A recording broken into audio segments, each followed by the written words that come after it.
ప్రత్యక్షంగా పరోక్షంగా ప్రతి బ్యాగు పైన 3 నుంచి 4 కేజీలు అంటే క్వింటల్కి 7-8 కేజీల నష్టం జరుగుతుంది. ఒకటి. రెండవది, ఇన్ని రోజులైంది ధాన్యాన్ని కేంద్రానికి తీసుకొచ్చి ఒకటే లారీ వచ్చింది.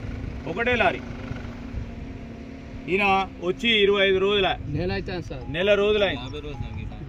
ఈయన వచ్చి 50 రోజులు అవుతుంది. సో ఈ రైతులకు సంబంధించిన ఇబ్బందులు, అకాల వర్షాలు పడతా ఉన్నాయి.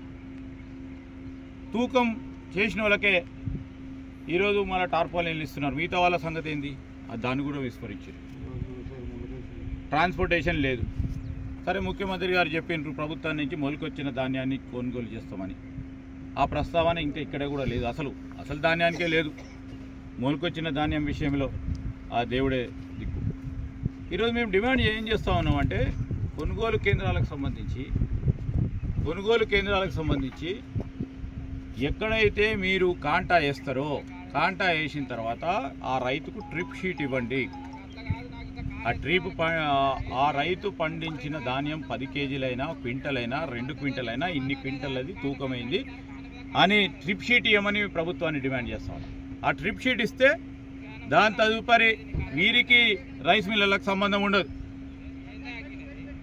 ఈరోజు ఆ ట్రిప్ షీట్ ఇవ్వకుండా ఈరోజు ధాన్యం తూకం చేస్తారు, రైస్ మిల్లర్ల దగ్గర పంపిస్తారు. ఆ రైస్ మిల్లర్లు మళ్ళా మాకు పడదు, ఇంకో కేజీ 2 కేజీలు మాట్లాడండి అని ఈ ధాన్యం కొనుగోలు కేంద్రాలకు సంబంధించిన వ్యక్తులతో మాట్లాడితే వారు మళ్ళా ఇద్దరి మధ్యలో, రైతు మధ్యలో, రైస్ మిల్లర్ల మధ్యలో అది 3 కేజీలు తీసుకున్నా, లేదు 2 కేజీలు తీసుకుని, 2 కేజీలు కాదు 1.5 కేజీకి సెటిల్ చేసే కార్యక్రమం జరుగుతుంది. అంటే వేరే సారాలు చేసే కార్యక్రమం జరుగుతూ ఉంది.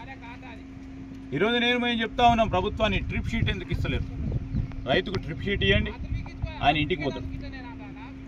మీరు ఇచ్చేటప్పుడు మీరు బ్యాంకులో వేసే కార్యక్రమంలో డైరీగా ఇంత వచ్చింది నాకు ట్రిప్ షీట్లో, ఇన్ని పైసలు వస్తాయని ధైర్యంతో రైతు ఉంటాడు. ఆ విధంగా చేస్తలేరు. మేము ప్రభుత్వాన్ని చెప్తా ఉన్నాం, మీరు ఇచ్చే రైతు బంధు ఉపయోగపడాలంటే, ధాన్యాన్ని పండించాలని మీరు చేస్తూ ఉన్న ప్రయత్నం సరిగ్గా పోవాలంటే, ధాన్యాన్ని పండించి 6 కాలాలు కష్టించి పండించిన ధాన్యానికి మీరు బస్తా పరంగా 4 కేజీలు, క్వింటల్ పరంగా 8 కేజీలు కట్ చేసిన తర్వాత మీరు ఇచ్చే 5,000 కాదు, వారి నష్టం ప్రతి పంటకి 10,000 నుంచి 15,000 రూపాయల నష్టం జరుగుతుంది. ఈ విషయంలో ప్రభుత్వం నిర్లక్ష్యత